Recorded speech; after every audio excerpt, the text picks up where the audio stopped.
everybody, and welcome to Parks Bros. It's Drew here, and I'm back in the wilderness of Knott's Berry Farm. That's right, it's been a while. But let's go check out the end of the Boysenberry Festival and much more.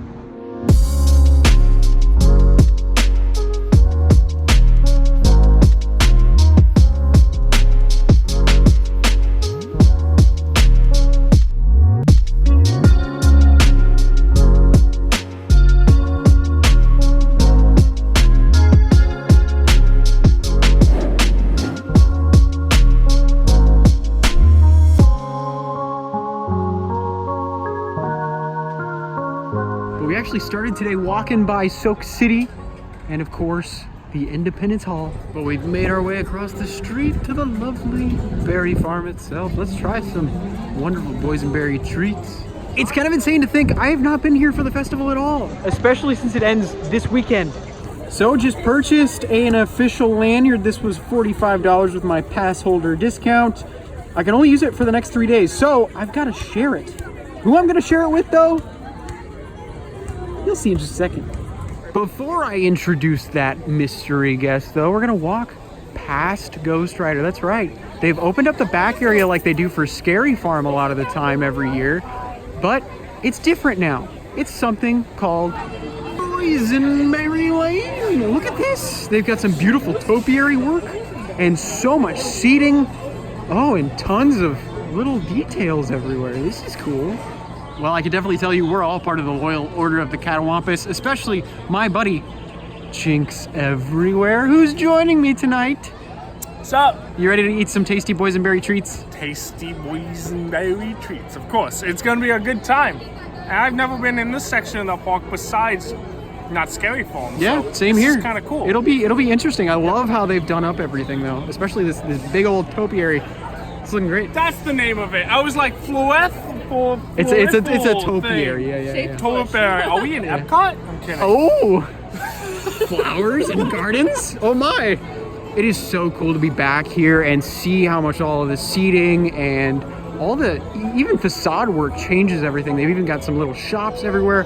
They've even got a boysenberry squishmallow. Oh my gosh, that's adorable. This is just such a cool part of the park, especially with the backdrop of GhostRider looming overhead. There is just a lot of potential space back here that they could totally re-theme eventually and maybe make an expansion back here. I think it would be perfect for the park. I've kind of always advocated for that type of deal back here. I think it works perfectly, but of course there's nothing yet. So maybe events like this and showing off how much space can be used for all the events all year long will be a good convincer. They've even got some wonderful photo opportunities back here. I love this. But we've been currently gawking at GhostRider quite a while, getting footage back here because this is just spectacular. I mean, look at that. Everyone's just enthralled by looking at that view. But now let's get some food. Shall we? Yeah. Food? Food. Spicy. Damn fat. I absolutely love being able to be back here. It's just so incredible. Seriously, Knotts, if you're watching, this would be the perfect spot for expansion, if you ask me. Our first official stop is the Wagon Wheel Pizza. I'm gonna get myself a chicken cordon bleu and that boysenberry barbecue chicken pizza. That sounds delicious. Oh man, this purple lighting in the boysenberry lane section is just making this look absolutely crazy. Man, this is the chicken cordon bleu, has some boysenberry cheese on it, and then a boysenberry barbecue chicken pizza. These look delicious. Definitely a bigger portion size, I would say, on the pizza slice, but the cordon bleu, I mean, it's cordon bleu. Like, if you don't know what that is, traditionally it's chicken, ham, and some melted cheese. It is one of my favorite dishes of all time, so let's dig in.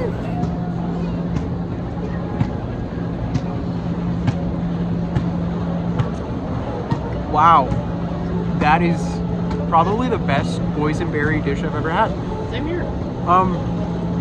The cordon bleu itself, I mean, it's one of my favorite dishes of all time, easily.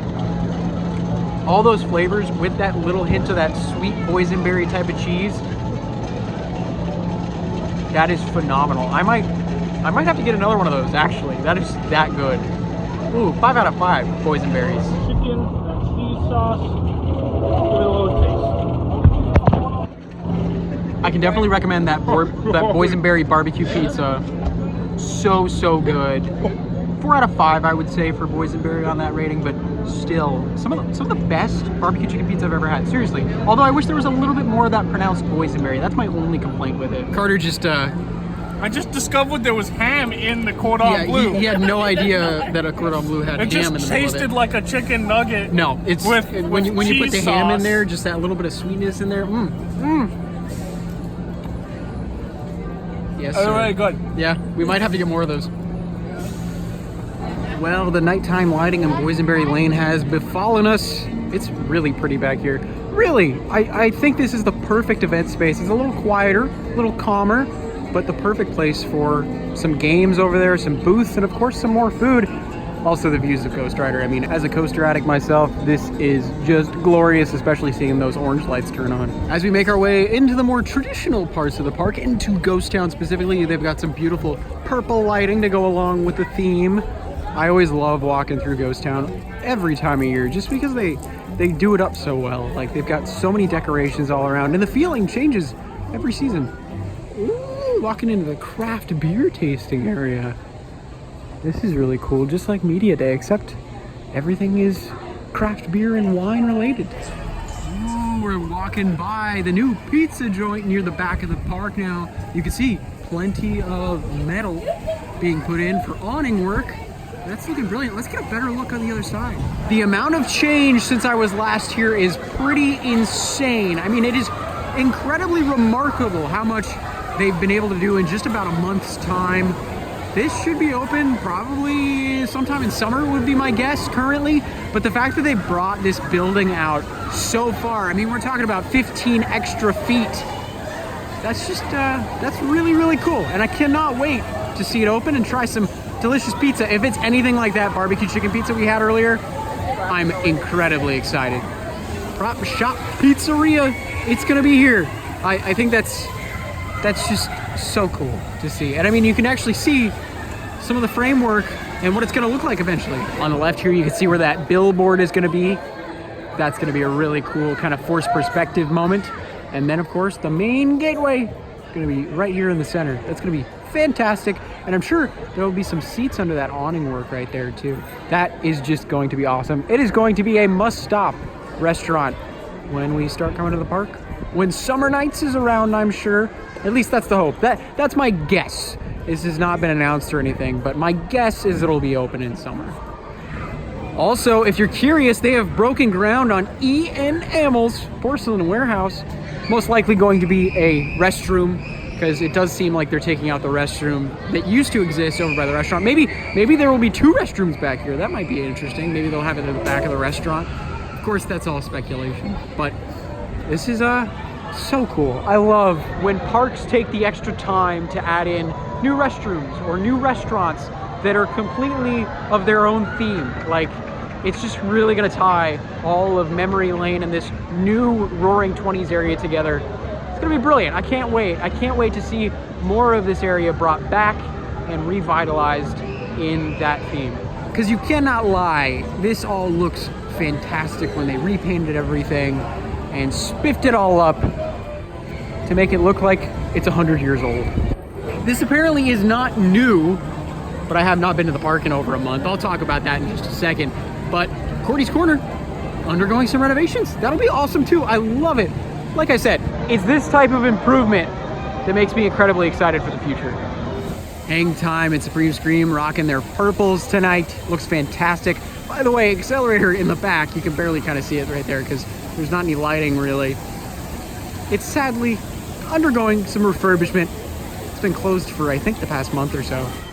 Being able to take those 2 weeks away though was just a much needed refresher. I mean, doing YouTube for 5 years and posting pretty regularly, I mean, we're talking at least twice a week, it can get pretty taxing, especially when it's non-stop. So being able to take those 2 weeks, honestly, was just so nice. Not that I don't love making videos or anything, but like every job, you know, because this is technically a job for me, even though, you know, it doesn't feel like it a lot of the time. A couple days off, a little vacation time is always gonna be needed. But I'm glad I could make it for one last day of Boysenberry Festival at the very least. And I can't wait for all this fun stuff coming in summer. There's a lot of stuff happening that I can't wait to get to. Next up, though, we went to the bakery for a Rocky Road brownie with some boysenberry in there. Sadly, they were out of marshmallows when I got mine, so no marshmallows on top, which kind of stinks. And then also the wonderful chocolate mousse, boysenberry mousse chocolate cake, I think is what it is. I've had this before. This is delicious. I just wanted to make sure Carter got a little bit of that deliciousness as well. We've come back into Boysenberry Lane in the dead of night. It's still looking fantastic back here. Very quiet, very lovely vibes. It almost reminds me of like those tasting events before the park fully opened. It feels like that type of crowd level back here. It's really, really calming outside of GhostRider running through his course right there. But we're gonna go to the Boysenberry Tasting Bites. This is the first booth technically. And we're gonna get some meatballs as our final dish of the night. Our final tasting of the night is a mountain of meatballs. These are delicious. If you want my full review, go back to that video. It'll be in the top right now. But they gave us so many. That's like 2,000 calories worth of meat. Here's just a quick recap though on the brownie. First of all, I will say that brownie was pretty delicious, but it definitely was sitting out for a while, just as the meatballs were. But that makes sense.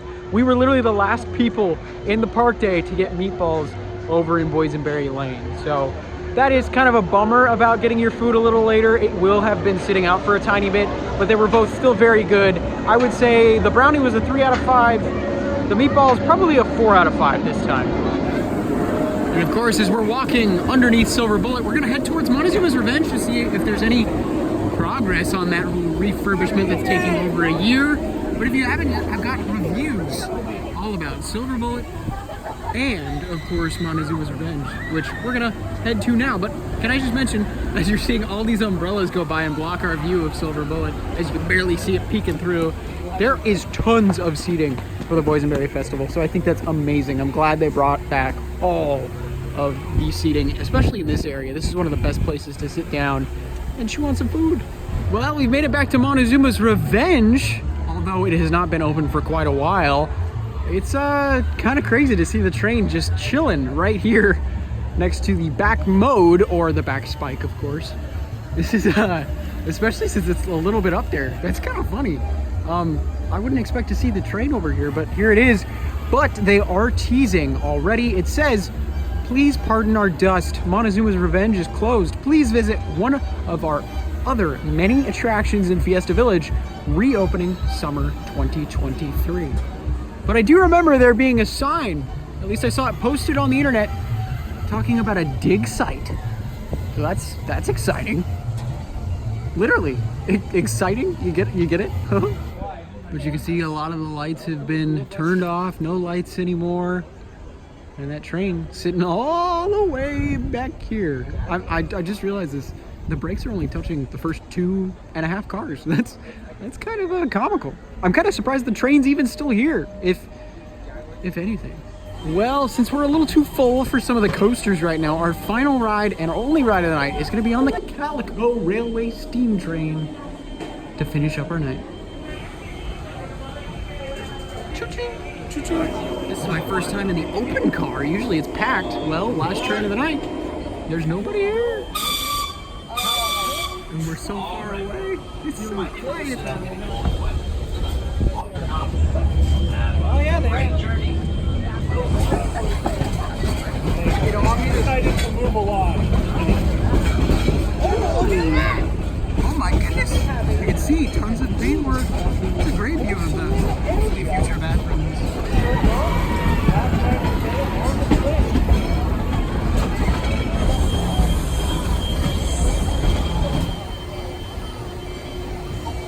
After a wonderful final ride of the night on the train, it's time to head out.